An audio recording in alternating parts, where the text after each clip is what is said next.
આજના વિડીયોમાં આપણે સામાજિક સંકલનમાં શિક્ષણની ભૂમિકા વિશે અભ્યાસ કરીશું.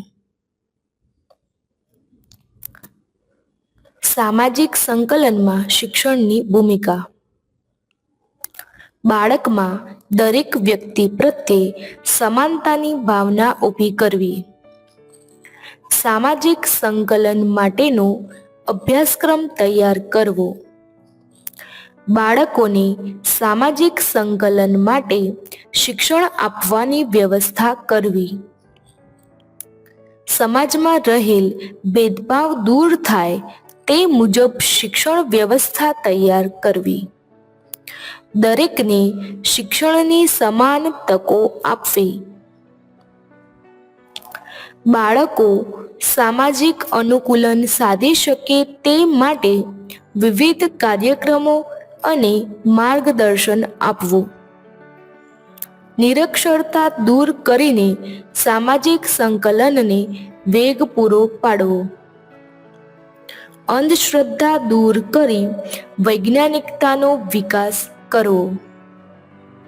વિકલાંગ અને વિશિષ્ટ બાળકોને સામાન્ય બાળકની સાથે ભેદભાવ વિના શિક્ષણ આપવું, જેથી સામાજિક સંકલનને વેગ આપી શકાય.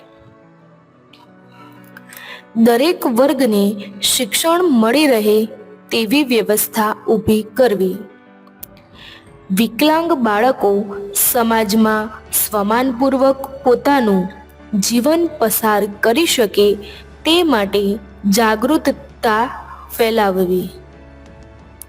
સમુદાય બાળકની અક્ષમતાનો સ્વીકાર કરે અને તેવા બાળકોને આંતરક્રિયાનો હક અપાવવો. સમાજના વિવિધ વર્ગના બાળકો વચ્ચે કોઈપણ પ્રકારના પ્રાદેશિક, જાતીય, ભાષાકીય કે અન્ય કોઈપણ ભેદભાવ વિના તંદુરસ્ત સામાજિક આંતરક્રિયા થવી જોઈએ, જેમાં શિક્ષણની અસરકારક ભૂમિકા રહેલી છે. સામાજિક સમાનતાનો ખ્યાલ વિકસાવવો. નાગરિકત્વની ભાવનાનો વિકાસ કરવો. વિશ્વ એક કુટુંબની ભાવનાનો વિકાસ કરવો.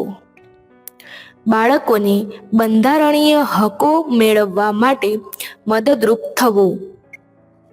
સમાજના દરેક વર્ગના બાળકો અને અક્ષમતા ધરાવતા બાળકો પ્રત્યે હકારાત્મક વલણોનો વિકાસ કરવો. વૈવિધ્યસભર અધ્યયન અનુભવો પૂરા પાડવા માટેનું વાતાવરણ ઊભું કરવું. અપવાદરૂપ બાળકોને સમાજના મુખ્ય પ્રવાહમાં જોડવાની સંપૂર્ણ તકો પૂરી પાડવી.